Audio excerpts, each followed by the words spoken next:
سارا ہمیشہ اس پرانے زنگ آلود پنجرے کے بارے میں متجسس رہتی تھی جسے اس نے اپنی نئی وراثت میں ملی حویلی کے تہہ خانے میں دریافت کیا تھا۔ سلاخیں موٹی اور خستہ حال تھیں جو کہ گزرتے وقت اور غفلت کو ظاہر کرتی تھی۔ دروازے سے ایک بھاری تالو لٹکا ہوا تھا لیکن چابی بہت دیر سے غائب تھی۔ ایک طوفانی رات جیسے ہی بجلی نے تہہ خانے کے سائے کو روشن کر دیا، سارا نے مزید تفتیش کرنے کا فیصلہ کیا۔ اس نے اٹاری میں گھس کر چابیوں کا ایک قدیم سیٹ ڈھونڈا۔ وہ اس سردی کو نہیں جھاڑ سکی جو اس کی ریڑھ کی ہڈی کے نیچے چلی گئی۔ جب اس نے ایک چابی منتخب کی اور واپس تہہ خانے کی طرف چلی گئی، چابی بالکل فٹ ہو گئی اور ایک کریک کے ساتھ تالو کھل گیا۔ سارا نے ہچکچاہٹ کا مظاہرہ کیا لیکن پھر ایک ناقابل فہم خواہش کی وجہ سے اس نے دروازہ کھولا۔ بوسیدہ اور سڑنا کی بدبو پھیلی ہوئی تھی جس سے اس کا چپ ساتھ گیا تھا۔ اس نے اپنی ٹارچ کو اندر سے نشانہ بنایا، اندھیرے کے سوا کچھ ظاہر نہیں کیا۔ اندر داخل ہوتے ہی اس کا دل سینے میں دھڑکنے لگا۔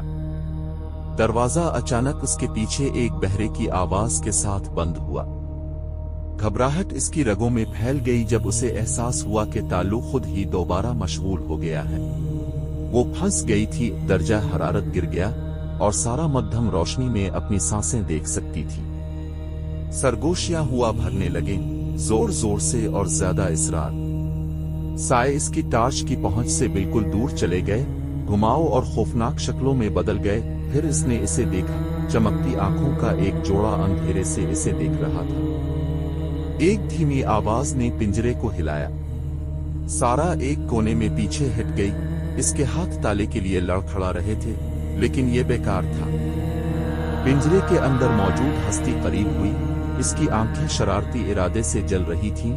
مایوسی نے اسے اپنی لپیٹ میں لے لیا جب مخلوق مکمل طور پر روشنی میں ابھری، سڑنے والے گوشت اور ہڈی کا ایک عجیب و غریب امتزاج۔